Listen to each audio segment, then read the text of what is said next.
Ben, on peut être rendu dans les 40 là, si on laisse faire les vampires de côté. Ouais. Quelles sont vos parties en cours en tant que maître de jeu ou de joueur? Ben, parle-nous de tes parties en Okay. On en a cours, parlé vas-y. tout le long, mais oui, il y en a plusieurs. Parti en cours. C'est vrai. On joue à Donjon 40, c'était Dragon. le checkpoint. Ouais, c'était notre checkpoint. Est-ce qu'on va écouter le checkpoint? Oh, Je ne il l'ai est pas quand même écouté. un peu Il est long, long? puis OK. il est un peu long, oui. OK. Bon, ben dans ce cas-là. Ben, On peut allez écouter peut-être. le checkpoint. Oui, ben, c'est simple, c'est simplement nous faire un point sur votre vidroliste. Donc, Actuel. vas-y. Fais Donc, le point sur ta oui. vidroliste. Les vendredis. Un vendredi sur deux. Normalement, c'était aujourd'hui. Donc, dans 2 semaines, on a les donjons, on a le donjon du Mage Fou sur Twitch, ici même sur Twitch/Tiraneuil. Et aussi sur YouTube. Si vous nous écoutez sur YouTube, j'essaie d'uploader au fur et à mesure et tout ça. Donc ça, c'est la partie très, très grand public, très streamée. On a décidé de jouer à Donjon Dragon 5e édition justement parce que les gens comprennent ce que c'est et que c'est facile. Après, en privé, on a notre partie de Monster Hearts où on joue des monstres adolescents.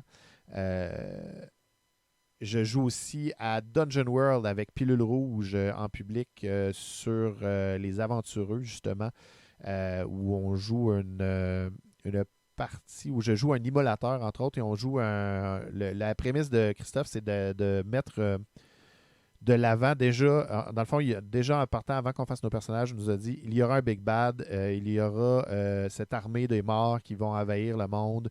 Vous savez que vous devrez vous battre contre ce truc-là. Puis il nous a amené les grands jalons de son univers. Il nous a dit la chose qui va être intéressante, c'est de voir comment vous allez arriver à ces grands jalons-là, pas nécessairement de vous présenter ces grands jalons-là. On joue entre autres avec Pat Boo, avec Ratburger, avec Xenowitch aussi. Tous les gens que vous pouvez trouver sur le Discord des aventureux et aussi un peu sur mon Discord. Je pense qu'ils passent de temps en temps. Ils viennent bomber sur mon Discord que vous pouvez voir dans le chat d'ailleurs. Mes médias sociaux sont tous là. OK. Ça, c'est ça. Je joue aussi une partie qui n'a pas encore nécessairement commencé avec notre ami Étienne, notre ami commun Étienne, qui est des aventureux aussi. Une partie de Apocalypse World, justement, parce qu'on s'était dit avec Étienne et d'autres amis, nous n'avons pas l'occasion nécessairement de jouer à Apocalypse World. Et donc, on a commencé ça, mais on n'a pas encore vraiment commencé. On a fait une session 0 où on a fait les personnages. Mais on n'a pas vraiment encore joué en tant que tel, parce que faute de temps et de vie real life, et de charge émotionnelle de la vraie vie et de charge mentale de la vraie vie. Est-ce que j'ai d'autres parties présentement? En tant que maître de jeu ou joueur? Ouais, c'est ça que j'essaie de penser. Je suis très joueur, comme je disais. Tu vois, ça, c'est l'histoire de ma vie de ce temps-ci. J'oublie mes parties. Je me retrouve à dire à du monde ouais, mercredi, on joue à deux groupes de personnes différents qui ne jouent pas nécessairement ouvertement sur des jeux. Puis là, de faire comme je suis obligé de vous back et vous lâcher parce que j'avais un autre game mercredi, puis etc., etc. Puis j'en a parlé. Comme je dis, je suis très choyé au niveau de la charge mentale d'avoir des gens qui sont très compréhensifs et moi-même, j'essaie d'être très compréhensif par rapport à ça. Ça arrive des fois, des soirs que oui, il y avait une game de planifier, puis on le file pas pantoute. Puis je pense qu'on se doit, en tant qu'être humain, en tant que personne humaine et vivante, d'écouter son corps et de prendre ces moments-là où ça file pas pantoute. Ben, OK, peut-être que c'est correct, joue pas, ça va être mieux. Puis des fois, on se force un peu, puis c'est awesome aussi, comme on disait plus tard, mais je pense que c'est important aussi de se donner du lousse. C'est un hobby, c'est un jeu. Hein, c'est pas du rocket science. Là. On va pas sauver la Terre avec le jeu de rôle. De quoi tu parles? On va tous les sauver, l'humanité. Voyons donc. C'est ce qu'on va faire. Je pense que c'est ça. Après, j'ai plein de projets. T'sais, on a parlé des explorations, on a parlé de Veil. J'ai plein de projets sur la glace. Puis j'ai une autre partie qui va commencer avec Étienne aussi prochainement de Urban Shadows où ce sera Étienne qui va être le maître de jeu. On s'en y est pour jouer à Dublin, entre autres. Mais ouais, fait que puis c'est ça. Fait que j'ai des trucs qui sont sur la glace aussi. Des choses qu'il faut revenir, auxquelles il faut retourner, comme Legend of the Elements qu'on n'a jamais fini. Faudrait. qu'il faudrait Je m'ennuie de ma vieille Yuko, moi, pour vrai. Ouais, Là. mais c'est ça. Malheureusement, c'est un peu mon histoire. Puis je doute que l'été facilite les choses. J'essaie de faire attention de ne pas overextend, mais en même temps, so many games, so little time. C'est ce que je dirais. Question numéro 41. Mm-hmm. C'est un autre story time de Bruno. On commence à avoir moins d'histoires, là. On en a ramassé pas mal. Ouais, mais celle-là, elle peut être d'un personnage qui peut-être pas nécessairement ton Minotaure Paladin, mais c'est un personnage qui a connu une grande victoire. C'est comme vraiment comme tu t'y attendais pas ou tu t'y attendais, mais c'est quelque chose d'épique. Comme par exemple, tuer 3 Tarasques. Ouais, non, mais c'est ça, ouais, je pense à quelque chose. Un jeu que ça fait une éternité que j'ai pas joué. Savage World. Je sais pas si tu as déjà joué à ça, Marc, ou si tu as déjà entendu parler de ce système de jeu-là, qui est un jeu avec un système de jeu où les dés explosent. Et puis, à ce jeu-là, je jouais un personnage assez fighter, là, quand même une brute de combat, mais par un jet de dés qui a explosé de façon magistrale, où j'ai roulé 3 fois le dé. Dans un combat, au tout début d'un combat contre un big boss final, une espèce de créature dragon / démon, j'ai comme fait une manœuvre acrobatique, puis j'ai one-shoté cette créature démoniaque. Puis ça me rappelle une autre grande victoire qui est un peu dans le même style, en fait, où je jouais un nain berserker, un peu calqué. On s'était à Donjon Dragon, ça, à l'époque, mais ouais, je jouais un nain berserker, c'est avec un mohawk genre roux, là, puis des tatous d'en face, là, un peu inspiré de Warhammer. Et où j'ai sauté sur la tête d'un dragon. En fait, j'ai réussi à grimper sur le dragon qui a pris son envol. Et dans le ciel, j'ai planté ma hache entre ses 2 yeux, tuant le dragon qui dégringola du ciel directement sur le reste du party, tuant tous les autres membres de mon party. Et ça, t'appelles ça une victoire? Étant le grand vainqueur, oui, j'étais le grand vainqueur. Je suis le seul joueur qui restait sur la table, qui n'avait pas de personnage mort. C'était très drôle. C'était un moment plutôt loufoque et très, très surréaliste. Ah, ça a dit. Parce que, évidemment, le dragon avait amorti la chute, mais avait écrasé En fait, en plus, c'était de pair. C'est moi qui ai donné le coup de grâce, mais le magicien envoyait des magic missiles puis des fireballs au dragon à distance. Puis le dragon t'a laissé foirer sur ce fameux magicien. C'était magique. C'est assez magique, en effet. Pauvre magicien. Dernière question, à moins que tu voulais rajouter quelque chose. Non, ça va. Je pense qu'on peut aller finir ça avec un petit Bruno. Ah, ben oui, c'est vrai. Je pense qu'il va faire un scoop, il va nous parler de BD, je pense. Oui, en effet. Je l'ai même pas vu, cette vidéo, puis je sais déjà de quoi elle parle. Non. Alors, bonjour. Ben écoute, les 2 dernières vidéos, moi-même, je les ai pas faites. Oui, donc, numéro 42. 42! Pour le monde qui se demande, 42, c'est la réponse à tout l'univers et tout le reste. Oui, mon véhicule n'est pas en mouvement parce que j'ai du temps, on est mercredi, yes. OK. Alors, oui, on sait, vous êtes quoi comme rôliste. Ça vous définit, ça vous... Mais là, ça me tente de... Oui, c'est quand même une question qui va vous définir encore plus en tant que rôliste. Pilule rouge, bonjour, t'arrives à la fin. T'arrives sur la 42, on les a passés au travers. À part les jeux de rôle.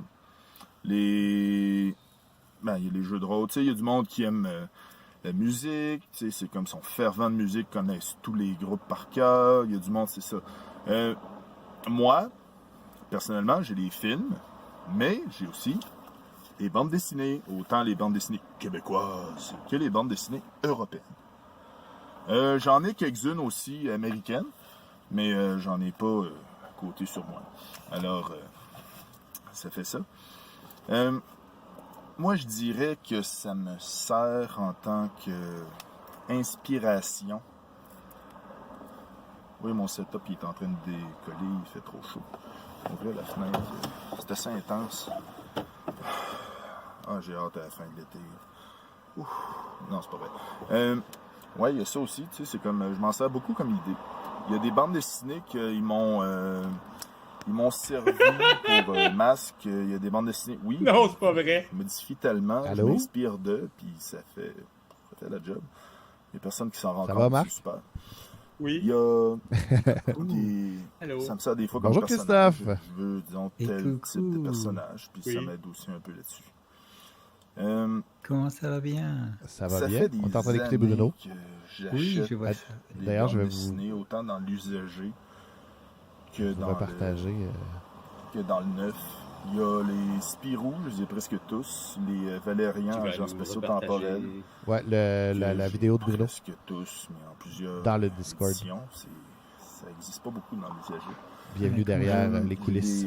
Sillage. Comment je fais pour avoir le Sillage, c'est son? super bon. Ça m'a servi aussi que, tu sais, il y a une image de Sillage qui tu m'a l'écoutes servi. sur son stream.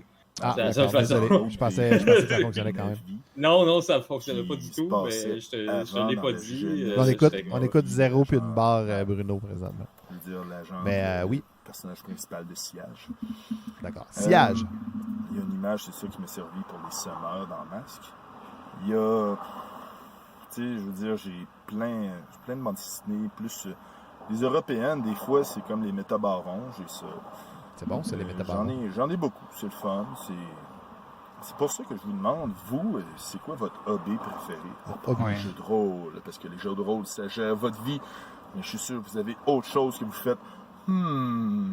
Ça, Non, c'est comme là, sur un coup de tête, je me suis acheté 2 bandes dessinées, puis je me sens coupable. Fait que j'essaye de déculpabiliser avec vous, cher. Ah, c'est ça, on est juste une excuse, Alors, on est juste de la façon de ciao. déculpabiliser. Le mot de passe d'aujourd'hui, c'est véganisme. Ouais, j'ai assisté à une formation aujourd'hui. Alors, passez une excellente journée. Bye. Ouais, c'est des mots de passe. Alors, bonjour, Ouais, ici wow. Bruno Qu'est-ce Tremblay qui se passe? pour le... Excusez, j'ai reparti le RPG Week. Il y a des mots de passe maintenant, c'est intéressant. Alors, il y en a toujours eu. Ah, ok, il y en a toujours eu, on les a juste pas écoutés. C'est bon. Ouais, il y en a toujours eu. C'est une manière de parler, là. Il y a des mots de passe, oui. Ok, parfait. Mais parle-nous d'un hobby j'en ai préféré qui n'est plusieurs. pas le jeu de rôle. J'en ai Vas-y. plusieurs. En fait, j'ai 2 grands hobbies qui ne sont pas le jeu de rôle. La musique. Je suis un mélomane. J'aime beaucoup écouter de la musique. J'aime aussi découvrir des artistes, découvrir de la musique. J'en jouais à une époque. Je chante encore de temps en temps. Vous pouvez voir des performances de Twitch Sing, entre autres. J'ai chanté dans les bands, tout ça, mais je ne fais plus ou peu de musique parce que je n'ai plus monétairement, je ne suis plus prêt à faire l'investissement monétaire et en temps pour être dans un band ou pour faire de la musique.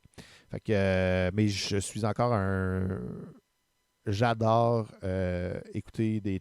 En fait, je suis content maintenant qu'il y ait des applications comme Spotify et tout ça qui nous permettent de rechercher de nouveaux artistes, de voir des artistes qui sont similaires à d'autres artistes qu'on aime, parce que c'est toujours quelque chose que j'ai fait dans la vie, de découvrir un nouvel artiste puis de faire comme, je veux savoir qu'est-ce qui a influencé cet artiste-là, fait que je vais retourner dans le temps pour voir les influences de cet artiste-là, pour voir d'autres groupes ou d'autres artistes qui cogitent autour du même artiste et tout ça, puis de prendre vraiment du temps pour faire des deep dives, même sur certains groupes, certains styles de musique. Et tout ça. Fait que la musique, parce que ça l'aide vraiment à se... Je trouve que ça met dans le mood et tout ça. Fait que ça. Puis, deuxième hobby principal que j'ai, c'est le cinéma, évidemment. Fait que ça, c'est quelque chose aussi que j'ai un peu... Le cinéma, je suis un peu tombé dedans, je vous dirais. J'ai étudié là-dedans. C'est quelque chose que j'ai toujours aimé quand j'étais plus jeune. J'ai espéré peut-être un jour avoir une carrière de scénariste et ou autre. Après ça, j'ai déchanté assez rapidement des vues de qu'est-ce que c'est faire des scénarios, faire de l'écriture scénaristique cinématographique au Québec. Il y a très peu de... Il y a beaucoup d'appelés, très peu d'élus. Donc, il y a beaucoup de gens qui aimeraient faire ça dans la vie, mais il y a très, très peu de gens qui vivent de ça. Même chose, on peut penser aux réalisateurs québécois. Là. Il y en a des grands qui vivent bien à Hollywood, mais on s'entend que pour chaque Denis Villeneuve, il y a des centaines de Tiraneuil qui n'ont jamais rien fait dans le cinéma au Québec. Mais donc, sauf que j'adore les films, j'adore le cinéma. T'es super bon, c'est l'eau. Si tu ne sais pas parler français, tu écris bien français quand même. Bienvenue. Et je t'invite à, s'il vous plaît, ne pas spammer parce qu'on a un autre ami qui faisait la même chose tout à l'heure et qui ne s'est fait déliter malheureusement. Et si tu es non un bot russe et quelqu'un qui a le goût de nous parler, ben je t'invite à me suivre ici avec le petit cœur. Et voilà. Donc, ça répond, je pense. Mes deux hobbies. Je ne sais pas si vous avez des questions, messieurs, pour faire un follow-up. Oui, alors tu parlais de cinéma, parce que moi aussi, j'ai mentionné le cinéma parmi mes hobbies, en précisant que moi, j'étais plutôt blockbuster, mainstream, science-fiction, action, un truc comme ça. Mais toi, ayant fait des études dans le cinéma, peut-être es-tu plus intéressé par le cinéma de genre, le cinéma d'auteur tu veux en dire plus? C'est quelque chose que... merci, Célo, pour le follow. C'est quelque chose que, oui, le cinéma d'auteur, j'en ai écouté beaucoup. J'aime quand même le cinéma de type blockbuster américain, je te dirais. J'ai tendance à aller vers du cinéma qui est un peu... qui blockbuster adjacent, qui est un peu en marge, en fait, des blockbusters, mais qui va aller peut-être utiliser justement des trucs scénaristiques différents. C'est le genre de trucs que maintenant, étrangement, c'est le genre de films que... J'ai compris. Qui vont... T'es un fan de Asylum, en fait. Voilà, ça y est. Je suis pas sûr que j'ai vu. Asylum, c'est la boîte de production qui fait les faux blockbusters qui surfent Ah, sur la vague non, des quand vrais même. Non, blockbusters. pas genre Sharknado et compagnie. Non, en fait, je suis plus du genre... en fait, il y a beaucoup de ces films-là qui sortent sur Netflix, mettons. C'est des budgets peut-être un peu plus petits, des idées intéressantes. On peut prendre, par exemple, un des bons films que j'ai vu il n'y a pas super longtemps. Ça fait quand même un petit bout, mais qui m'avait bien marqué. C'est un film qui s'appelle Mute, qui est un film de cyberpunk, mais à budget réduit, avec...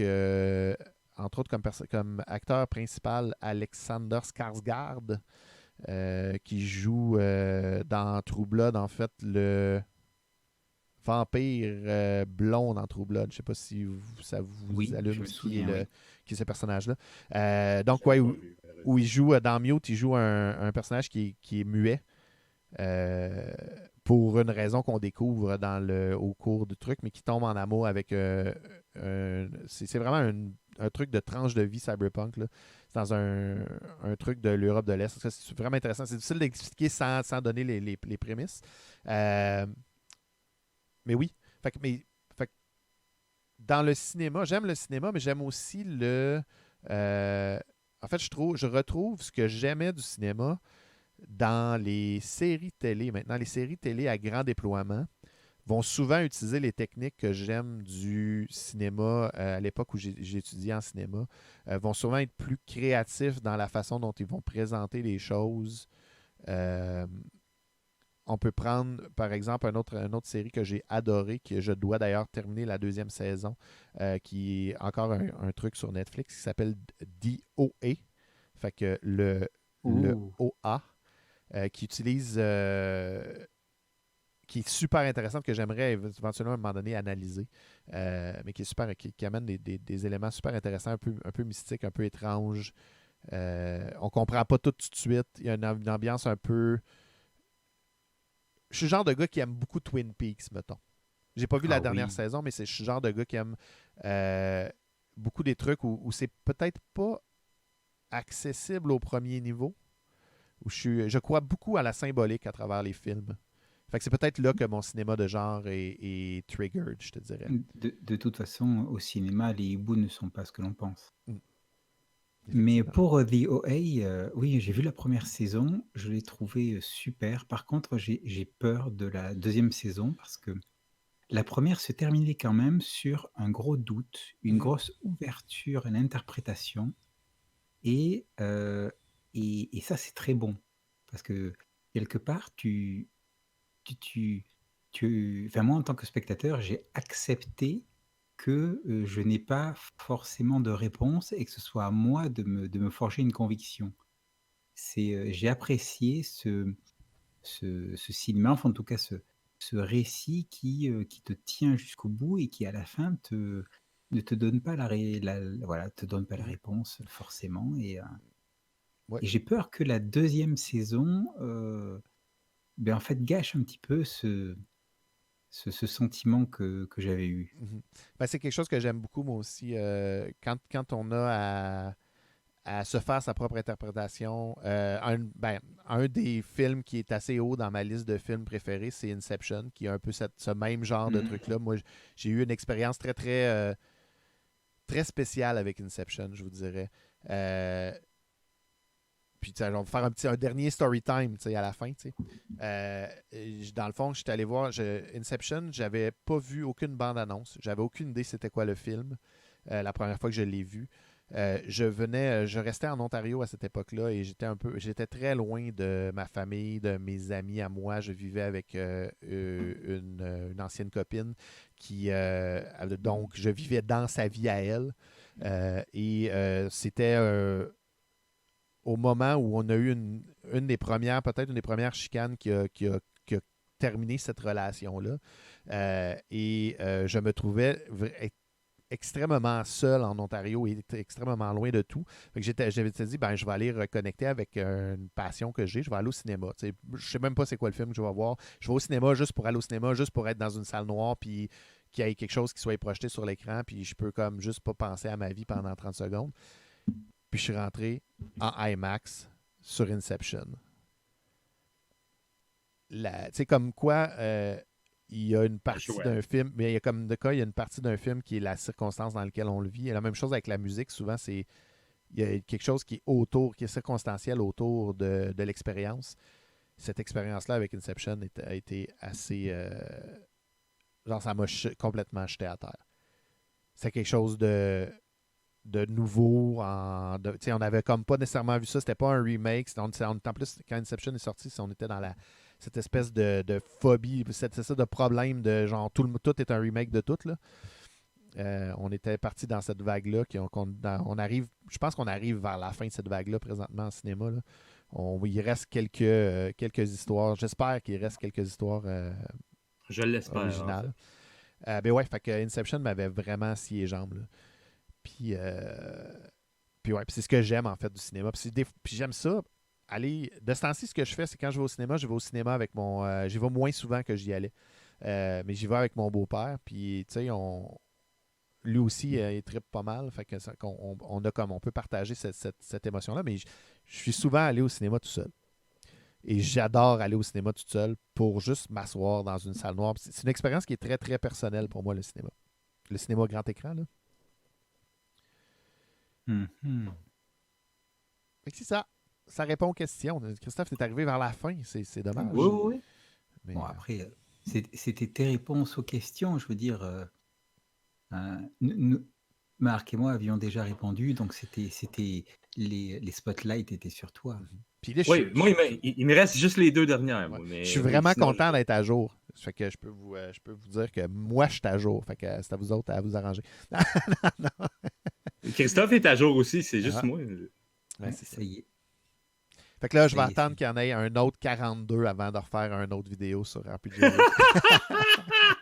Compris, Bruno? Ah ouais, justement, je pense que c'est le temps de prendre le temps de remercier Bruno pour cette superbe initiative qui est partie de... On n'a pas vraiment fait l'historique du RPG Week, mais...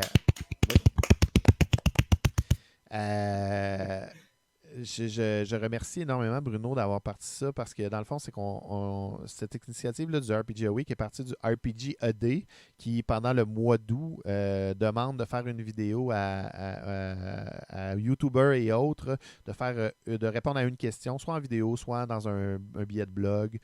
Donc, une question par jour pendant le mois d'août pour le RPG A Day. Puis Bruno, ben, il a participé, comme nous tous, je crois. Et puis il s'est dit, ben, une question par jour, c'est genre pendant un mois, faire ça juste une fois par année pendant un mois, c'est pas assez. Donc, je me lance sur ce genre de questions-là, ce genre de trucs-là. Une question par semaine pour toute l'année. Puis, une belle initiative. Ça l'a vraiment, moi, je pense que ça l'a amené, ça l'a soudé la communauté holistique québécoise et française et francophone cette année, je crois, depuis 2018, dans le fond. C'est la première 2018-2019, c'est la première année de cette initiative. Puis je pense que oui, je suis curieux de savoir, est-ce que vous avez cette même impression-là, messieurs? Eh bien, moi j'apprécie effectivement qu'il y ait de plus en plus de gens qui participent. J'aimerais qu'il y en ait encore plus.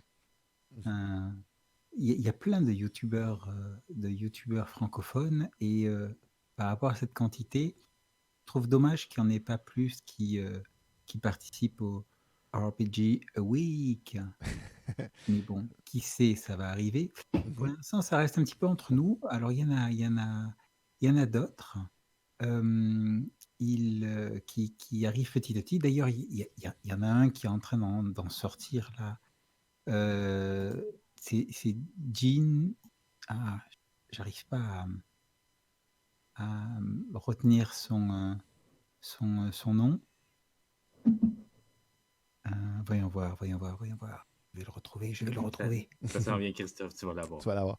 Oui, ça vient. Pardon. Il est passé minuit, c'est correct. C'est voilà, Aldor à Ginji. D'accord. Qui est nouveau, que je connais pas encore, que je vais aller découvrir. En fait, ça fait un certain temps qu'il fait des vidéos. Mm-hmm. Et non, c'est bien sympa ce qu'il fait. Je vais, hop là, tiens, je vais partager avec vous sur le Twitch, si vous le voulez bien. Bien sûr. Voilà, c'est sa chaîne. Et il a quoi Il a 73 vidéos sur sa chaîne. Alors, il y a un petit peu de tout, mais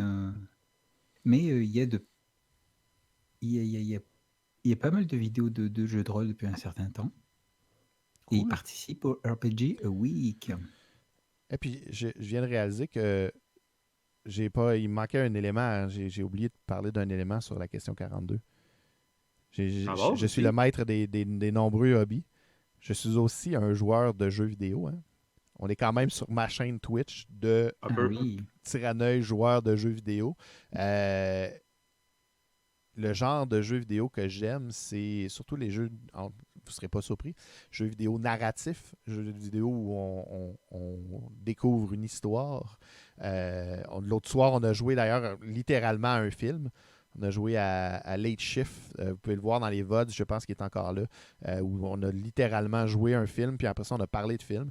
Mais ouais, c'est ce genre de jeu-là que j'aime, puis ben c'est ça. Fait que oui, je fais des jeux vidéo aussi. Des fois, je suis pas très compétitif, disons, en mode jeu vidéo. Mais j'aime essayer un peu de tout. Mais j'ai une préférence pour les jeux vidéo RPG ou narratif, Walking Simulator. J'ai aussi, entre autres, puis vous allez sûrement le savoir si vous êtes déjà sur la chaîne, mais je fais aussi les Mardizen qui nous permettent de jouer à des jeux qui sont plus ou moins non violents, des jeux de puzzle, justement des Walking Simulator, des jeux où on veut découvrir une histoire plus.